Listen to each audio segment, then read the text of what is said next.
Imahe ni Divino Rostro ililipat mo niya na aldaw hali sa Basilica Minore pasiring sa Old Peña Francia Shrine. Sitwasyon sa lugar asin pag-andam sa prosesyon kan simbahan asin mga otoridad aramon ta sa pagtutok live ni Chris Novelo. Chris?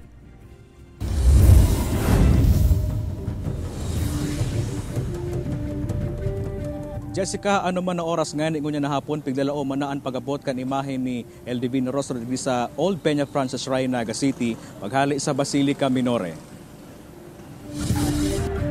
Parte kan religious activity sa paabuto na Peña Francia Festival ang paglipat kan mga imahen ni El Divino Rostro as in Nuestra Señora de Peña Francia puon sa simbahan kan Basilica Minore pasiring sa Peña Francia Shrine. May inot digdi ang imahen ni El Divino Rostro kung saan gigibuho na iningon niya na hapon.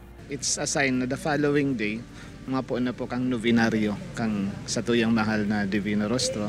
Ang mga kapadian na nagsairarom sa recollection ang mga ngenot sa paglipat ka na sambitan ng imahen sa paagikan foot procession pasiring sa Peña Francia Shrine kung saan gigibuho ng siyam na aldaw na novenaryo. Gabos pong mga padi na tiripon sa Basilica to have a recollection, confession, then may misa na papanginotan ni Archbishop. Ninhuli kan piglalao pagruso kan mga debotong masabay asin madalan kan paglipat kan imahe ni El Divino Rostro.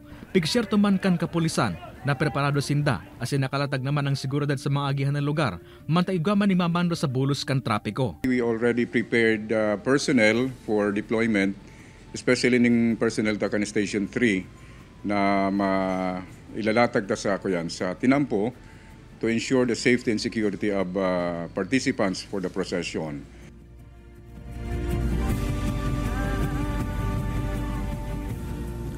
Jessica, sa Setyembre 8, alas 3 din maagahon, ililipat man ang imahe ni Nuestra Señora de Peña Francia. Paghali duman sa Basilica Minore, pasiring madigdi sa Old Peña Francia Shrine. Sa aldaw na yan, Jessica, yan man ang aldaw kan traslasyon procession na kung saan iyuman ang pagpuon kan novenaryo sa imahe ni Ina Nuestra Señora de Peña Francia.